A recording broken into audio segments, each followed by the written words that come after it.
Yesterday was Patch Tuesday. Cyber threats to healthcare include ransomware, breaches, and device hacking. NATO and non-NATO partners establish an information operations center in Helsinki to contest Russian influence in cyberspace. Analysts continue to pick over the latest from the ShadowBrokers. And WikiLeaks' Vault 7 seems to out cyber operators as fans of Star Trek, anime, and Ape Escape. No surprises there, eh?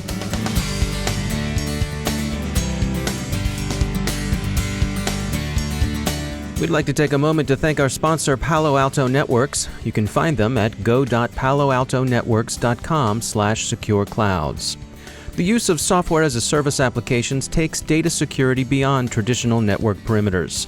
SaaS environments can create gaps in security visibility and pose new risks for threat propagation, data leakage, and regulatory noncompliance. With Palo Alto Networks' integrated platform, you get detailed software-as-a-service visibility and granular control, data governance, automated risk remediation, and malware prevention, so your organization can achieve complete SaaS protection. With Palo Alto Networks, you get the broadest, most comprehensive cybersecurity for all cloud and SaaS environments. Make sure your apps and data stay secure and protected. Remember, secure clouds are happy clouds. Find out how to secure yours at go.paloaltonetworks.com/secureclouds. And we thank Palo Alto Networks for sponsoring our show.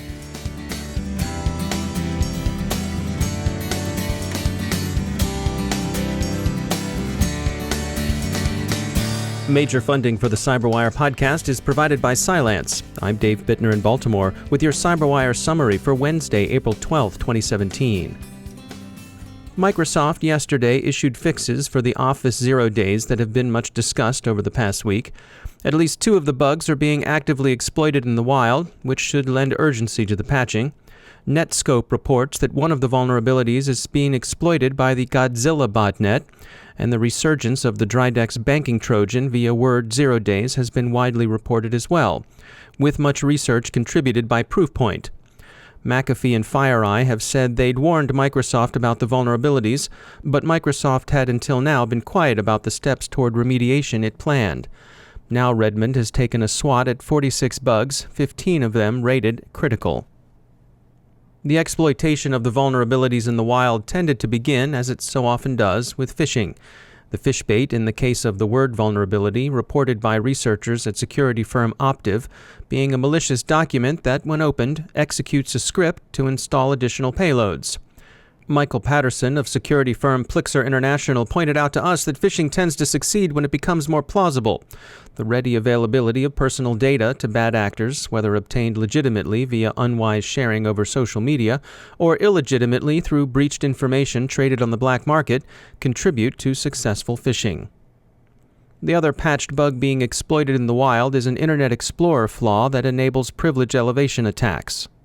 A third 0 day, this one affecting Office 2010, 2013, and 2016, is carried in Word by a malicious EPS image. This one's not yet patched, but Microsoft has released interim guidance pending a security update.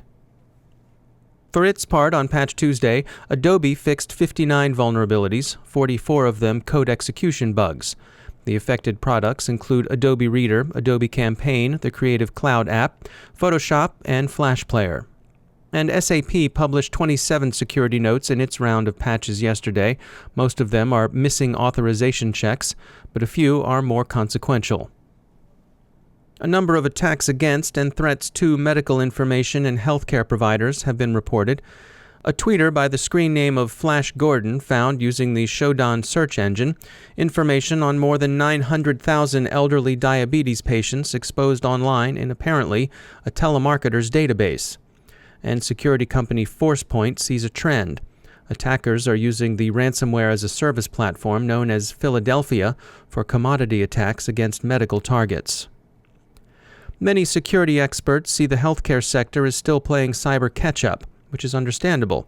The sector collects, holds, uses, and necessarily shares a great deal of sensitive information, and so it faces a tough challenge. Trivalent's John Suit, for one, told us that recent incidents show that data protection has been unable to keep up with the sector's rapid digitization. He recommends protecting data at the file level. Quote, encryption, shredding, and secure storage, which renders personal patient data useless to unauthorized parties. End quote. Turning to cyber conflict, specifically information operations, specifically the UK, the US, France, Germany, Sweden, Poland, Finland, Latvia, and Lithuania have agreed to establish a joint info-op center in Finland. The Helsinki Center is aimed against Russian influence operations, especially against the prospect that such operations will play a malign role in future elections. The new center recognizes the seriousness of propaganda, especially given its technology-enabled increased reach and rapid spread. It also suggests recognition that aggressive information operations are usually best addressed by informational means. For example, RT's coverage of the alleged Kilahos botmaster, in which the Russian state-aligned service claimed the suspect arrested on his Spanish vacation was behind last year's DNC hacks.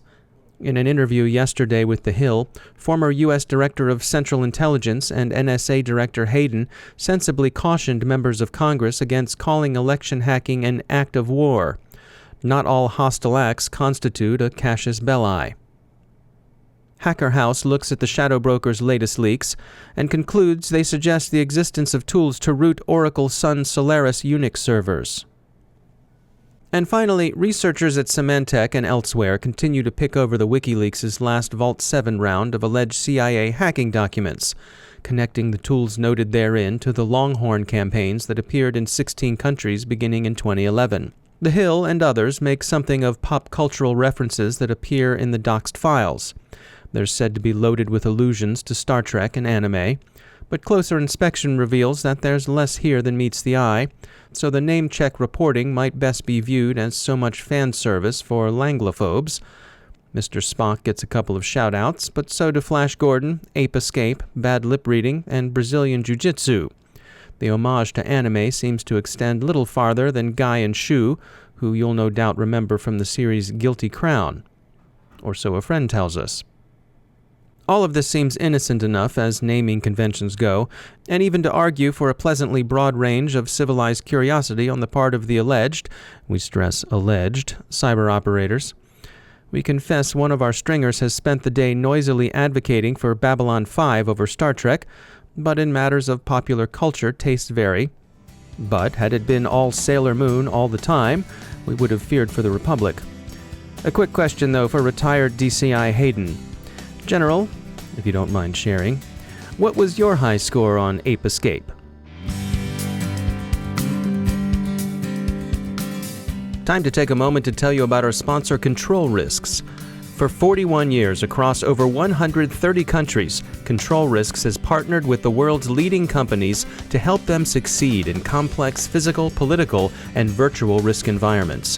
They've been with their clients as risks have evolved, from kidnapping in the jungles of Colombia to extortion by cyber attack.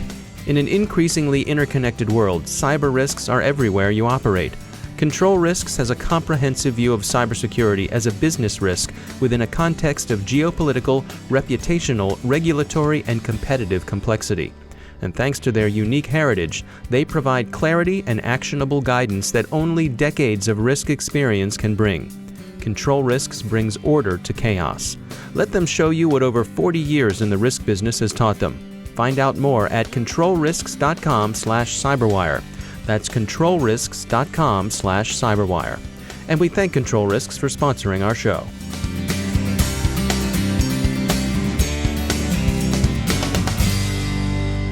And joining me once again is Emily Wilson. She's the Director of Analysis at Terbium Labs. Emily, welcome back. You know, the dark web is its own ecosystem. There are markets that come and go. People set up shops, shops close.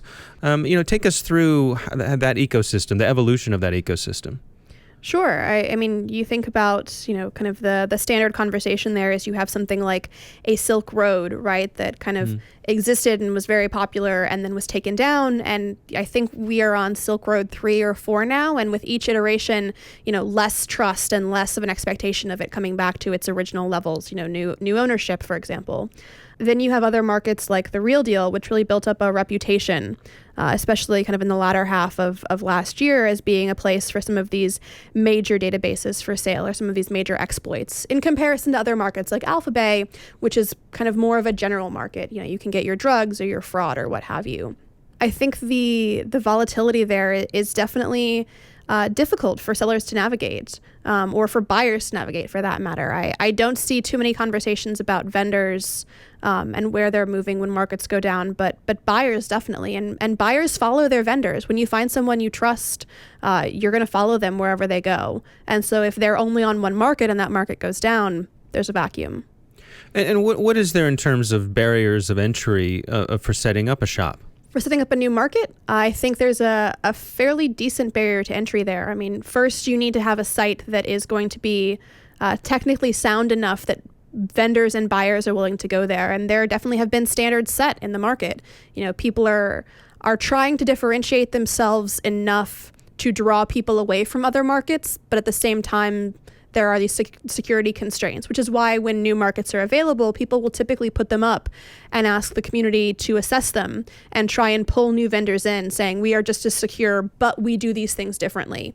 Not all that different from the kind of competition we see in regular retailers. So in terms of the markets coming and going, how volatile is it? Are there, ones that have been around for a long time, and there are the tried and true markets, and then, fly-by-nights? How does it work?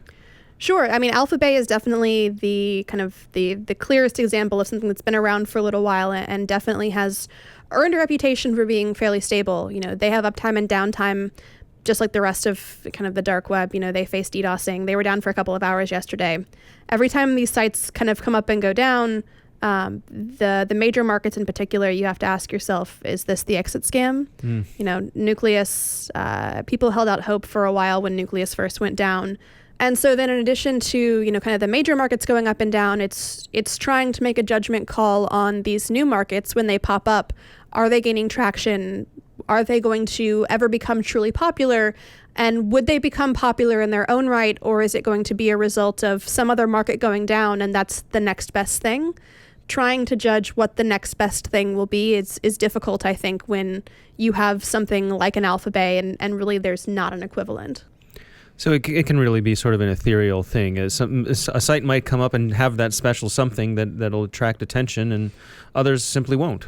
Sure, and then you have to ask yourself, if this site goes down, are we going to see the vendors split into, the drug vendors will go focus on something that's more like the Majestic Garden, which is just a psychedelic site.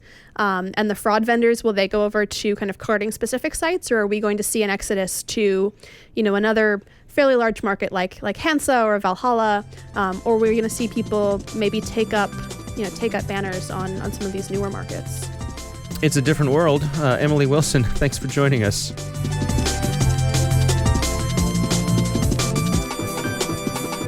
And that's the CyberWire. Thanks to all of our sponsors who make the CyberWire possible, especially to our sustaining sponsor, Cylance. To find out how Cylance uses artificial intelligence to help protect you, visit Cylance.com. A quick reminder that we're partnering with our friends at Recorded Future to produce a new podcast focused on threat intelligence. It comes out once a week, and we hope you'll check it out and help spread the word. You can search on iTunes for Recorded Future or visit recordedfuture.com/podcast. The CyberWire podcast is produced by Pratt Street Media. Our editor is John Petrick. Social media editor is Jennifer Iben. Technical editor is Chris Russell. Executive editor is Peter Kilpie. And I'm Dave Bittner. Thanks for listening.